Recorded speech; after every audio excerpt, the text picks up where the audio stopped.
Bana, mchokozi hapa Chuga sasa hivi kuna marapa kibao pia na mangoma yanatoka daily. Hivi ni wasanii gani mchokozi anawazingatia sana, pia haiwezi kapita siku bila kusikiliza ngoma zao? Mimi kama mchali mmoja anaanza kuchipikia Mopali. Huyu mjomba namkubali balani, yuko nini Oji Kinyama. Mopali. Ila tu ni aje tu akaze buti asilete zarau kama brother. Ni akaze tu. Ngoma gani ya Mopali unaikubali zaidi? Mopali kuna hii moja hiyo wanahitaji yenyewe imenitoka yenyewe kichwani. Unajua set trip kwanza kidogo, ngoja kwanza. Unaelewa tena. Bana, mchokozi kila akikaa kidogo lazima drip ifanye kazi.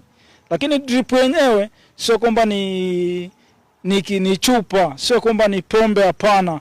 Anakuambia ni madawa ambayo alilazwa zaidi ya miezi 7 miezi 6 ilitakiwa alazwe, lakini kulingana na mafekechenism ikabidi ajifanyie ubunifu fulani, aendelee na mitikasi zake. Zile drip agaganya kwa 2 anatembea nazo kistaili fulani.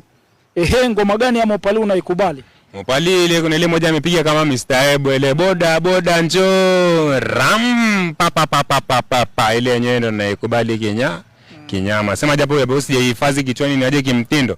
So unajua tena mimi nazingatia masuala ya drip. Ingekuwa sawa drip ningekuwa nimekamata yote hapo, ningekuimbia leo hapa. Siku ukafanikiwa kukutana na Mopali, una lipi la kumshauri au una lipi la kumwambia kama msanii ambaye unamkubali, unafuatilia kazi zake, lakini pia unamuona kuwa atakuja kufanya vizuri? Mimi cha kumshauri ambacho akienda nacho kichwani atatoboa. Aliyemtoa asimdharau.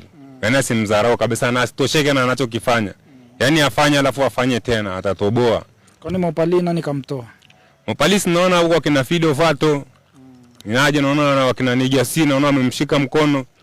Wanaendelea kumpeperusha kijana. Okay. Baba yako.